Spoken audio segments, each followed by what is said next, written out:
In the waters of the Venetian Lagoon, southeast of the city of Venice, lies a small island whose name has appeared repeatedly in travel records, municipal archives, and early modern medical documents. Poveglia, though modest in size, occupies a disproportionate space in the cultural memory of the region, shaped by centuries of isolation, disease management, and shifting political control. Across the lagoon's calm surface, the island appears unremarkable from a distance, yet historical evidence shows that it was repeatedly chosen for functions that required separation from the mainland, whether for strategic defense, quarantine, or later, medical confinement. If you often explore historical material that examines how societies responded to fear, illness, or uncertainty, you may find yourself wanting to remain with this narrative as it unfolds carefully through documented events.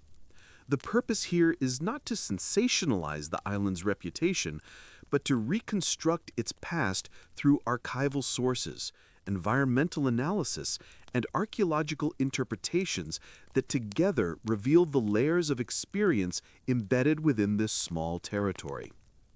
The earliest mentions of Poveglia appear in medieval chronicles describing population movements across the lagoon during conflicts among regional powers.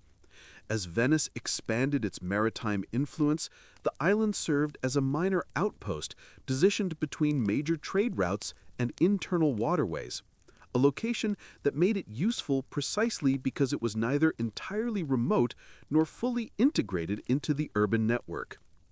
Over time, municipal authorities recognized its value as a place where individuals and materials could be held temporarily, close enough to supervise, yet distant enough to minimize risk to the city. By the late medieval period, the Venetian Republic had developed a sophisticated public health system structured around quarantine stations known as Lazaretti. Poveglia became increasingly tied to these health networks, particularly during outbreaks of plague that reshaped the population and governance of Venice.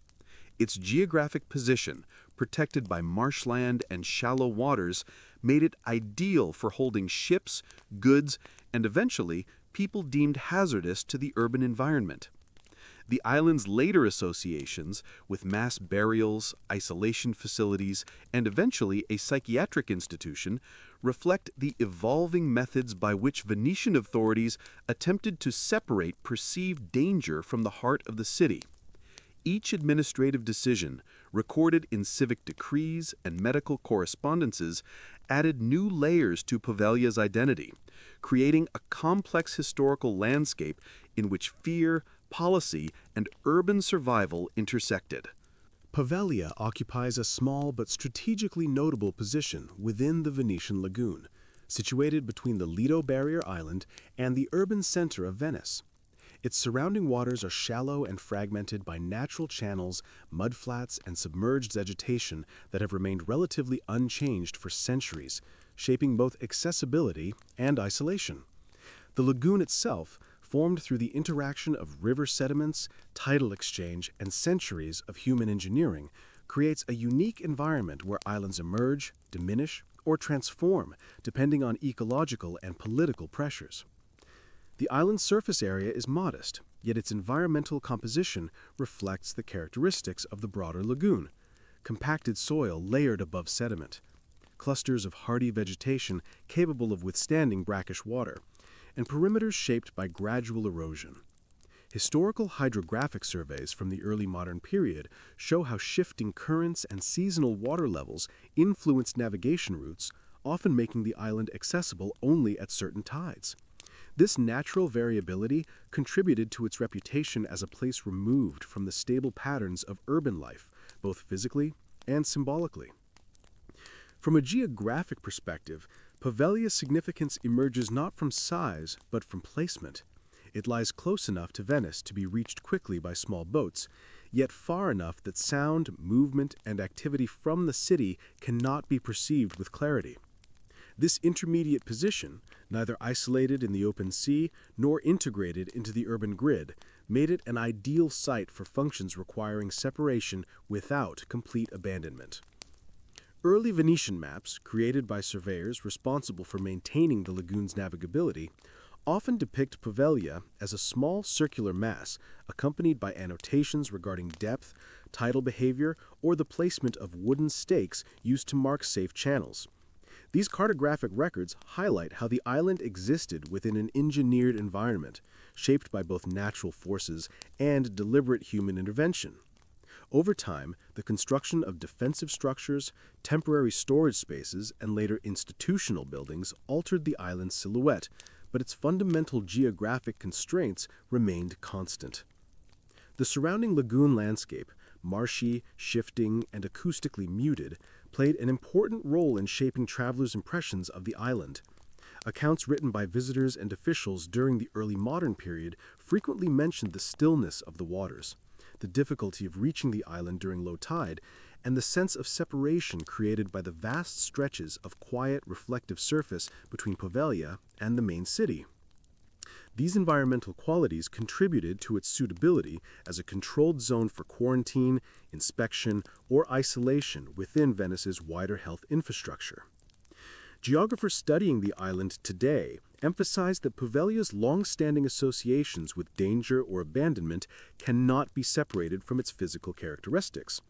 The combination of marshland, limited arable space, fluctuating tides, and natural silencing effects made it a location where ordinary activity rarely took root. In this way, geography served as both a practical tool for Venetian authorities and a foundation upon which later historical layers, medical, administrative, and cultural, were built. By the time plague waves began striking the Venetian Republic with increasing frequency in the late medieval and early modern periods, Poveglia had transitioned from a minor territorial possession to a functional component of Venice's public health structure. The city, recognizing the devastating impact of contagion on its dense urban population and maritime economy, developed one of the earliest systematic quarantine networks in Europe, organized around Lazaretti, positioned at key points along the lagoon.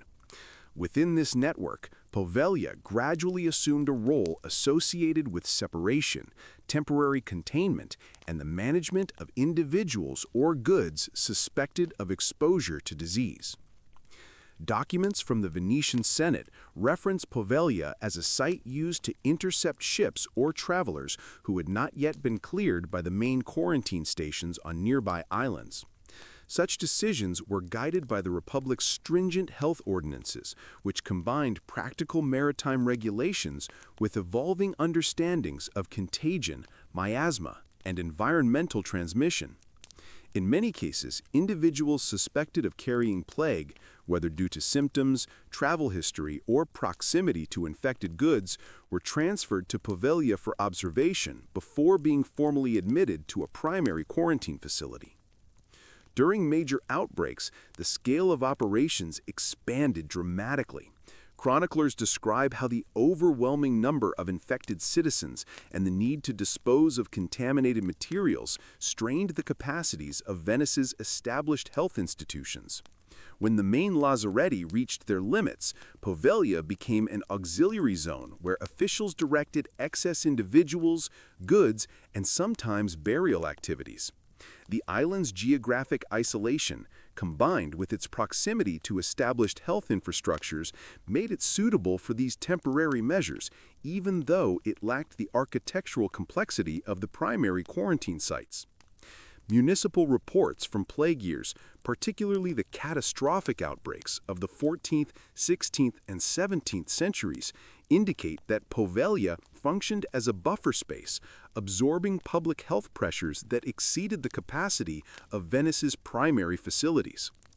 During the worst periods, corpses of plague victims were transported across the lagoon to secondary islands for burial, a practice consistent with the Republic's emphasis on spatial separation between the living and the dead.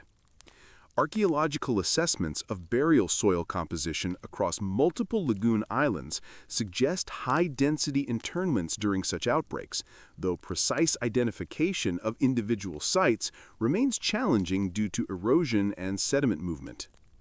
The island's association with death and disease during these centuries did not arise from myth, but from administrative necessity. Venetian health officials, operating within a sophisticated but still pre-modern understanding of contagion, relied on geographic isolation as a primary defense against epidemic spread. Poveglia's role during plague eras, therefore, reflects broader patterns in Venetian public health policy, where islands scattered throughout the lagoon served as logistical extensions of the city, allowing authorities to preserve urban stability while managing the crises unfolding at its periphery. As the population of Venice repeatedly encountered plague episodes, Poveglia's identity became increasingly tied to the memory of these events. The repeated use of the island for quarantine, overflow management, and burial contributed to its long-term reputation as a place associated with suffering and separation, an identity later reinforced by subsequent phases of institutional use. Following the major plague waves that reshaped demographic patterns across the Venetian Republic, Poveglia continued to be used as a site of controlled separation, consistent with the city's broader strategy of managing risk through spatial organization. Even in periods when plague was not actively present, Venetian authorities maintained regulations that designated certain islands within the lagoon as places where individuals or materials considered potentially hazardous could be held temporarily. Poveglia, because of its modest size and limited civilian activity, became one of these designated spaces. Administrative records from the 17th and 18th centuries describe instances in which travelers arriving from regions experiencing illness were required to remain on Poveglia under supervision until health officials issued clearance. Such measures reflected the Republic's commitment to early detection and containment, a policy that combined maritime control with strict surveillance. The island was small enough to be monitored efficiently, yet large enough to hold groups of people or goods for short-term observational periods. As Venice modernized its public health infrastructure during the 18th century, Poveglia was increasingly integrated into a more formalized system.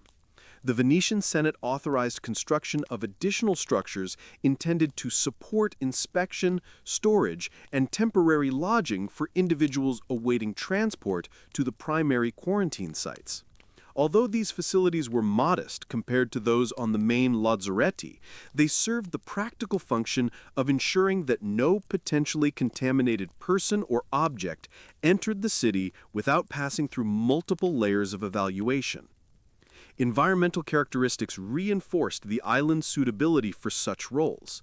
The surrounding shallow waters acted as a natural barrier, limiting unauthorized movement and providing officials with clear visibility of incoming and outgoing vessels. Historical maps showed that wooden posts, used to mark boundaries and safe channels, also functioned as checkpoints for boats moving through the area. This regulated maritime geography allowed health authorities to enforce isolation policies effectively while maintaining an organized flow of goods and travelers. Over time, repeated use of Poveglia as a holding zone for the ill, the exposed, or the uncertain created an administrative identity that extended beyond immediate crisis conditions. Officials writing in the late 18th century frequently reference the island not as a community or traditional settlement, but as an instrument within a larger health apparatus designed to protect the population of Venice. This institutional framing shaped both policy decisions and public perception, reinforcing the idea that Poveglia existed primarily to manage threats that could not be absorbed within the city's dense urban environment. The island's period of isolation reached a defining moment when the Venetian Republic began converting certain lagoon islands into full-scale lazaretti in response to recurring outbreaks and growing international pressures to standardize quarantine measures. While Poveglia itself did not become the primary quarantine center, its use as a secondary zone for holding, observation, and containment set the foundation for its next historical phase, one that would leave a particularly strong mark on its cultural memory. Through these developments, the island became increasingly detached from ordinary civic life. Its role as a place of separation was no longer temporary, but structural, influencing the way it was depicted in official records, travel accounts, and even the psychological landscape of Venetians who viewed the island from afar. By the 19th century, shifts in political authority and evolving approaches to public health had altered the administrative landscape of the Venetian Lagoon, creating new institutional uses for several of its islands. Within this changing framework, Poveglia entered a phase that would significantly influence its later reputation. Its designation as a site for a psychiatric facility during a period when mental health treatment across Europe was undergoing structural transformation. Records from the early 1800s indicate that as the Venetian Republic gave way to new governing powers, regional administrators sought isolated spaces where individuals deemed mentally unfit could be housed under supervision. Poveglia, with its long-standing identity as a site of separation and its limited civilian presence, was selected for adaptation into a small-scale psychiatric institution. The decision reflected broader European trends in which remote areas were repurposed for custodial care, particularly in locations where existing structures or previous administrative uses facilitated controlled access. The facility established on the island was not a large asylum by continental standards, but contemporary correspondence suggests that it operated as both a treatment center and a custodial holding site, reflecting the medical philosophies of the period. Mental health care in the 19th century was shaped by theories that combined elements of moral treatment, environmental management, and institutional discipline, and these frameworks influenced both the design and daily operations of the Poveglia institution. Buildings constructed or modified for this purpose included patient quarters, observation rooms, storage areas, and administrative spaces, arranged to accommodate structured routines and constant supervision. Historical evaluations of psychiatric care from this era emphasized the limitations of available treatments, which relied heavily on confinement, routine, and attempts to regulate behavior through environmental stability. Poveglia's geographic isolation reinforced these methods. The quiet, water-encircled setting allowed administrators to maintain complete control over movement, while the surrounding lagoon created a natural boundary that aligned with institutional principles of the time. Although archival records are incomplete, surviving reports describe the island as a place where both patients and staff lived according to routines intended to balance observation with controlled activity. Travel accounts from the late 19th and early 20th centuries occasionally mention the presence of the institution, noting its distinctive location and its minimal interaction with the surrounding region. These descriptions typically focus on the logistical aspects of reaching the island, the administrative purpose of the facility, and the architectural silhouette of the buildings rising above the lagoon's surface. Such accounts emphasize that the island functioned primarily as a closed environment, structured around the medical and administrative priorities of a period still developing coherent psychiatric models. As medical practices evolved and larger, more centralized institutions became preferred across Italy and Europe, the facility on Poveglia gradually diminished in significance. Eventually, it was phased out, leaving behind an architectural footprint and a legacy shaped less by dramatic events than by the broader history of custodial care in a transitional era of mental health policy. Yet the combination of its earlier plague associations and its later use as a psychiatric institution contributed to a cumulative cultural memory that would heavily influence modern interpretations of the island. Archaeological examinations of Poveglia, though limited in scope due to restrictions on public access, have contributed significantly to understanding the island's historical development. The physical landscape preserves traces of multiple administrative phases, each leaving structural and environmental signatures that reveal how the island was adapted to evolving public needs over centuries. Soil composition, building foundations, and stratified material remains offer a layered record of the island's use for quarantine, containment, and later institutional care. Studies conducted by environmental archaeologists indicate that portions of the island contain soil layers unusually rich in organic material associated with rapid, high-density burials characteristic of plague eras. While direct excavation has been minimal, sediment cores taken from surrounding lagoon beds show particles consistent with human activity linked to periods of epidemic management, supporting documentary accounts of the island's role during health crises.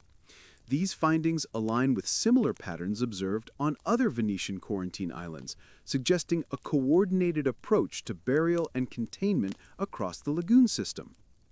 Architectural remnants on Poveglia provide further insight into its institutional history.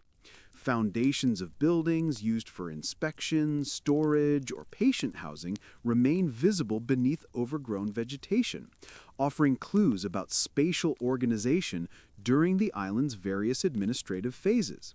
The alignment and construction materials of surviving walls indicate multiple building campaigns, with certain sections reflecting 18th century adaptations for controlled movement and supervised habitation.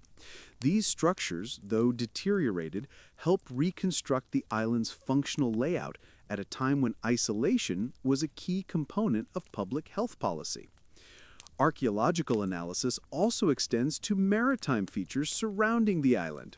Submerged wooden stakes, remnants of old navigation markers, and traces of former docking areas illustrate how boats approached and departed Poveglia under strict regulation. These elements form part of a broader network of lagoon engineering developed by Venetian authorities to control water traffic, enforce quarantine measures, and maintain the integrity of the city's health system. The spatial pattern of these features underscores the island's role as a monitored threshold between potentially hazardous arrivals and the protected urban environment. Botanical studies contribute an additional dimension to the archaeological record. Certain plant species found on Poveglia correspond to those commonly associated with abandoned institutional sites across Europe. Vegetation that thrives in disturbed soils, former courtyards, and areas previously cleared for infrastructure. These ecological markers point to periods of sustained human occupation followed by rapid decline, matching historical accounts of the island's eventual deep population after the closure of its institutional facilities. Taken together, the archaeological evidence reveals an island shaped not by legend, but by repeated cycles of administrative intervention, environmental modification, and strategic repurposing. The material record reflects how Poveglia operated as an extension of Venice's health, maritime, and institutional systems, leaving behind physical traces that align closely with the documentary sources preserved in regional archives. In the centuries following the closure of its institutional facilities, Poveglia's cultural legacy evolved in ways that reflect the broader tensions between documented history and collective memory. As the island became increasingly inaccessible to the general public, its long-standing associations with separation, illness, and administrative control merged in the public imagination with narratives shaped by absence rather than direct experience. Travelers observing the island from across the lagoon often remarked on its stillness, the visible remnants of deteriorating buildings, and the sense of distance created by the surrounding expanse of water, all elements that contributed to an atmosphere interpreted as unsettling or enigmatic. Modern discourse surrounding Poveglia frequently emphasizes its reputation as a place marked by suffering, but much of this perception derives not from explicit historical accounts, but from the accumulation of symbolic meaning attached to its past uses. Islands employed for quarantine or institutional care across Europe often developed similar reputations over time, as their functions demanded separation from everyday life and produced environments persistent in the cultural imagination even after administrative activity ended. In this sense, Poveglia's modern identity reflects a broader pattern in which sites of former public health or custodial institutions become associated with unresolved historical memory. Scholars examining the island's portrayal in contemporary media note that popular narratives often conflate its various historical phases, plague containment, isolation facilities, and psychiatric care, into a single continuous story, despite the distinct administrative and chronological contexts that shaped each period. This conflation, while inaccurate from an academic standpoint, reveals how collective memory simplifies complex histories into unified themes based on enduring physical and symbolic features. The island's relative inaccessibility reinforces this process, as the inability to explore it firsthand encourages speculation rather than archival engagement. Environmental historians highlight the role of the lagoon itself in shaping Poveglia's modern legacy. The still, reflective surface surrounding the island, combined with the gradual reclamation of structures by vegetation, creates a visual impression of suspended time. This landscape interacts with cultural memory, reinforcing associations of abandonment and distance from the rhythms of urban life. Yet these impressions, though evocative, obscure the underlying reality that the island's history is fundamentally rooted in public health measures, administrative decisions, and environmental constraints. Today, Poveglia remains a site of limited access, positioned at the intersection of heritage preservation, environmental management, and public curiosity. Efforts to interpret the island through an academic lens emphasize that its significance lies not in sensationalized accounts, but in the opportunity it provides to understand how societies respond to crisis, how urban systems externalize risk, and how physical spaces accumulate meaning over time. In this sense, the island's legacy continues to evolve, shaped by ongoing research, public interest, and the enduring presence of its physical structures across the waters of the Venetian Lagoon.